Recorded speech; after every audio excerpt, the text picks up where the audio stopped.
ഈ കുംഭമേള പ്രയാഗ്രാജിലെ അതൊരു വലിയ ഉത്സവമാണ്. ആ സിറ്റി മുഴുവൻ ഉത്സവപ്പറമ്പാണ്. അവിടെ ഒരുപാട് തരികിട പരിപാടികളുണ്ട്. നമ്മൾ ഉത്സവപ്പറമ്പിലൊക്കെ ഓരോരുത്തർ ഓരോ സാധനങ്ങളൊക്കെ വിൽക്കാൻ കൊണ്ടുവച്ചിട്ടില്ലേ. ഇത് കണ്ടോ ഈ സാധനം? ചന്ദനമുട്ടിയാണെന്ന് പറഞ്ഞ് എനിക്ക് തന്ന സാധനമാണ്. ഇതിന് ചന്ദനത്തിൻ്റെ യാതൊരു മണമില്ല.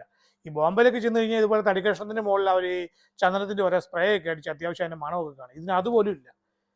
ഇത് ആൾക്കാർ എന്നിട്ട് ചോദിച്ചു കഴിഞ്ഞാൽ അവന് വായി തോന്നുന്ന പേര് വിളിച്ച് പറയുക, എന്നിട്ട് 100, 200, 300 രൂപയ്ക്ക് ഇതങ്ങ് വിറ്റേക്കാണ് ഈ സാധനം. ഞാൻ പിന്നെ ഇൻ്റർനെറ്റിലൊക്കെ ചെക്ക് ചെയ്തു. അപ്പോഴാണ് പറഞ്ഞത് അവിടെ ഹിമാലയത്തിൽ നിന്ന് കൊണ്ടുവരാമെന്ന് പറഞ്ഞ് തടികൾ ചിലർക്ക് കൊടുക്കും. അത് ഓരോ സംസ്ഥാനത്ത് നിന്ന് വരുന്നവർക്ക് ഓരോ പേരിലാണ് അവർ കൊടുക്കുന്നത്.